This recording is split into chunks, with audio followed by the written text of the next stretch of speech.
قائد اعظم موجود نہیں ہیں، ان کا کام ہمارے ساتھ ہے، ان کا جو انہوں نے کیا وہ آپ کے پاس موجود ہے۔ بہت ساری شخصیات ایسی ہیں وہ اپنا پازیٹیو نیگیٹو امپیکٹ اس دنیا کے اوپر رکھتے ہیں۔ یہ بھی ایک پہچان ہے کہ میرے جانے کے بعد مجھے کیسے یاد رکھا جائے گا۔ آپ کے جسم کی تو ایک عمر ہے، وہ 60-65 سال گزارنے کے بعد ختم ہو جائے گا، لیکن کیا انسان بھی فنا ہو جائے گا؟ اقبال کہتا ہے کہ موت کو سمجھے ہے غافل اختتام زندگی، ہے یہ شام زندگی صبح دوام زندگی۔ تو وہ کون سی زندگی ہے جس کا صبح شروع ہوتی ہے میری موت سے؟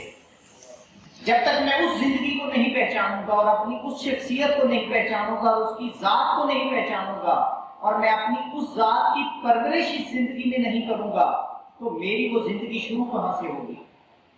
یہ خود ہی ہے۔ اس لیے اقبال کہتا ہے اپنی اصلیت سے ہو آگاہ اے غافل کہ تو قطرہ ہے لیکن مثال بحر بے پایاں بھی ہے، کہ تو اپنے آپ کو سمجھ تو صحیح، تو اس جسم کے اندر قید ہے، اس جسم کو سواری کے طور پہ تجھے دیا گیا ہے، لیکن تو محض یہ جسم نہیں ہے، تو اس سے بلند تر کوئی چیز ہے۔ اسی لیے اقبال پھر آگے کہتا ہے خودی میں گم ہے خدائی تلاش کر غافل، یہی ہے تیرے لیے اب اصلاح کار کی راہ، خودی میں ڈوبنے والوں کے عزم و ہمت نے اس آبجو سے کیے بہرے بے قرار پیدا، اور پھر خودی کو کھو دیں تو اس کا انجام کیا ہوتا ہے؟ اقبال اس کے بارے میں بھی بات کرتا ہے، یعنی جو افراد قوم اپنی پہچان نہیں رکھتے ان قوموں کا انجام کیا ہوتا ہے، اس کے بارے میں بھی اقبال بڑی بات کرتا ہے۔ اس کا طریقہ دیکھنا چاہیں تو آپ ذرا غور کیجئے کہ جب ایسٹ انڈیا کمپنی یا انگریزوں کی ہندوستان میں حکومت تھی تو سب سے طاقتور دور میں بھی 1 لاکھ سے زیادہ انگریز برے صغیر میں کبھی نہیں رہے۔ آپ اندازہ لگا سکتے ہیں اس وقت یہاں کے لوکل لوگوں کی آبادی کتنی ہوگی؟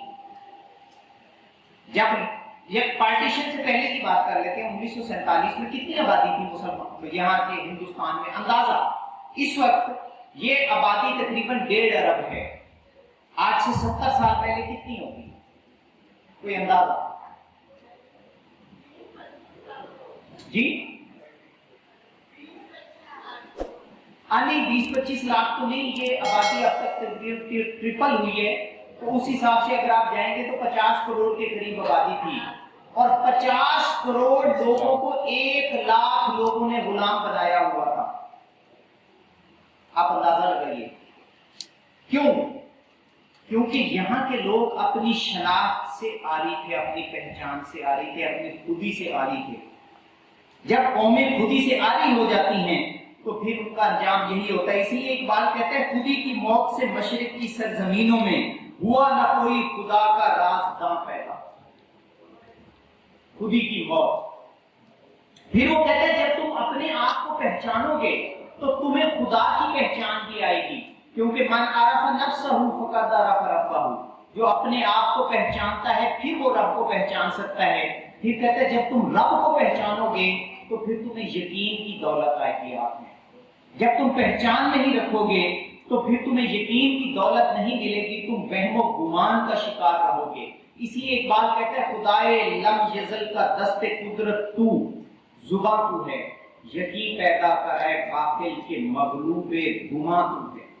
تیرے اوپر گمان کا جو اندھیرا ہے وہ چھایا ہوا ہے، تجھے اپنی پہچان نہیں ہے، تو سمجھ نہیں پا رہا کہ تو اس دنیا میں کرنے کیا آیا تھا اور تو کس چیز میں اپنے آپ کو کھپا رہا ہے اس زندگی کو۔ پھر جب تمہیں پہچان آ جائے گی اور تمہارے اندر یقین آ جائے گا تو پھر ایک بات کہتے ہیں تمہارے اندر ایک عزم بلند پیدا ہوگا۔ اس زندگی کو جب تم صحیح سمجھ جاؤ گے تو اس زندگی کے مقصد کو پہچانو گے تو تمہارا پھر جو عزم ہوگا اس زندگی کے بارے میں تو وہ بہت بلند ہونا چاہیے۔ اسی لیے اقبال کہتا ہے برہنہ سر ہے تو عزم بلند پیدا کر، کہ اگر تو سمجھتا ہے کہ تجھے جو سٹیٹس ملنا چاہیے، وہ اوقات ملنی چاہیے، عزت ملنی چاہیے، وہ تجھے نہیں ملی تو تیرا دراصل عزم ہی چھوٹا ہے، ارادہ ہی چھوٹا ہے۔ برہنہ سر ہے تو عزم بلند پیدا کر، کہ یہاں فقط سر شاہی کے واسطے ہے کلا، کہ یہاں پہ صرف کلا شاہین کو پہنائی جاتی ہے، کبے کو کوئی تاج نہیں پہناتا۔ تو جب تک تیرا عزم بلند نہیں ہوگا تجھے کلا نہیں مل سکتی، عزت نہیں مل سکتی۔ پھر عزم بھی بلند ہو گیا، پہچان بھی ہو گئی، خودی بھی ہاتھ آ گئی، یقین بھی آ گیا، تو مجھے اس زندگی میں کامیاب ہونے کے لیے کون سی صلاحیتیں درکار ہیں، اس کے بارے میں بھی اقبال بیان کرتا ہے۔ وہ پھر کہتا ہے کہ یقین و کم عمل پہ ہم محبت فاتح عالم، کہ جہاد زندگانی میں یہی ہیں مردوں کی شمشیریں، کہ تمہارا عزم بلند ہونا چاہیے، یقین تمہارا پختہ ہونا چاہیے، اور تمہارے اندر محبت ہونی چاہیے جو عالم کو فتح کرے، تو پھر تم اس دنیا کی زندگی کو ویسے گزار سکتے ہو۔ پھر وہ کہتے ہیں کہ سبق پھر پڑھ صداقت کا، عدالت کا، شجاعت کا، لیا جائے گا تجھ سے کام دنیا کی امامت کا۔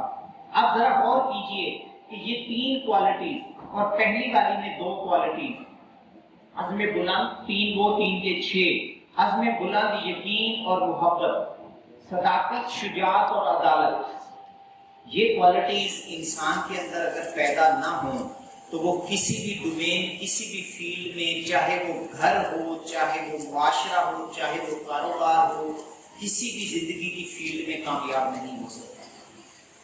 پھر اس کو شکوے شکایات رہتے ہیں، گلے رہتے ہیں۔ پھر اقبال کہتا ہے کہ یہ تمہارے اندر کوالٹیز بھی پیدا ہو گئی تو اب تمہیں سخت محنت کرنی پڑے گی زندگی میں، سخت محنت کے بغیر کامیابی ممکن نہیں ہے۔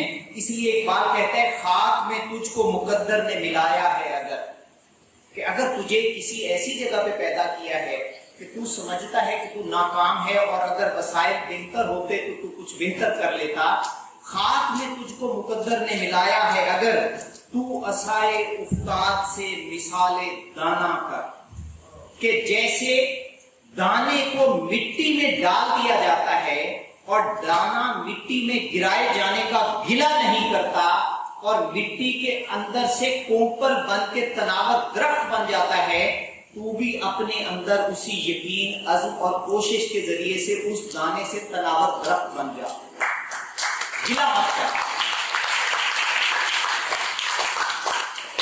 اب کوشش سے گریزاں، سستی اور کاہلی کی بات کی جائے تو اقبال کہتا ہے گریز کشمکش زندگی سے مردوں کی، شکست نہیں تو پھر اور کیا ہے شکست۔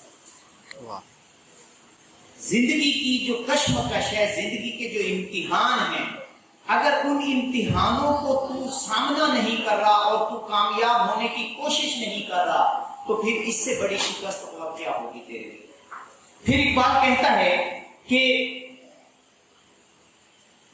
تو جہاں میں کسی پتھر سے نہ ٹکرایا، کسے خبر کہ تو سنگ کھارا ہے یا کہ زجاج، کہ تجھے مشکلات کے سامنے اس لیے لایا جاتا ہے کہ تجھے ٹھوکر لگے اور تیرے اوپر کا خول ٹوٹے تو پتہ لگے کہ تیرے اندر قیمتی پتھر ہے یا نہیں ہے، کہ صرف ایک بے قیمت کا پتھر ہے۔ وہ کہتا ہے یہ زندگی میں جو مشکلات آتی ہیں، جو آزمائشیں آتی ہیں، یہ اصل میں تمہیں ترقی دینے کے لیے آتی ہیں، اور اسی کے بارے میں قرآن کہتا ہے کہ لا یکلف اللہ نفسا الا وسعها، ہم کسی کو مشکل میں نہیں ڈالتے، ذمہ داری نہیں دیتے، امتحان میں نہیں ڈالتے، سوائے اس کے کہ ہمارا مقصد اسے وسعت دینا ہوتا ہے، اسے پھیلانا ہوتا ہے، وسعها، اس کو وسیع کرنا ہوتا ہے، اسے پھیلانا ہوتا ہے۔ جب بھی وہ اس مشکل کا خندہ پیشانی سے سامنا کرتا ہے تو اس کو وسعت ملتی ہے، اس کی صلاحیتیں بھی بڑھتی ہیں، اور وہ کوالیفائی کرتا ہے کہ اسے زندگی میں، کائنات میں زیادہ آگے مقام دیا جائے۔ پھر اقبال کہتا ہے کہ امید ایک بڑی چیز ہے، تمہیں کوشش کرتے ہوئے امید کا دامن کبھی نہیں چھوڑنا چاہیے، نہ ہو نومید کہ نومیدی زوال علم و عرفاں ہے، امید مرد مومن ہے خدا کے رازدانوں میں، کہ جو خدا کو پہچاننے والا مرد مومن ہے وہ ہمیشہ پر امید ہوتا ہے، وہ زندگی کے کسی موڑ پہ نا امید نہیں ہوتا۔ پھر اقبال کا آخری شعر سنا کے میں بات کو اپنی ختم کروں گا. وہ کہتا ہے دلوں میں ولولے جہانگیری کے نہیں اٹھتے، دلوں میں ولولے جہانگیری کے نہیں اٹھتے، نگاہوں میں اگر پیدا نہ ہو انداز آفاقی. جب تک تمہاری نگاہوں میں آفاقی انداز نہیں ہوں گے، تمہارے اندر یونیورسل پرنسپلز نہیں ہوں گے، تمہارا عزم بلند نہیں ہو سکتا، تمہارا یقین مستحکم نہیں ہو سکتا، تمہاری محبت فاتح عالم نہیں ہو سکتی، اور تم زندگی میں کوئی مقام اور مرتبہ حاصل کرنے میں ناکام ہو.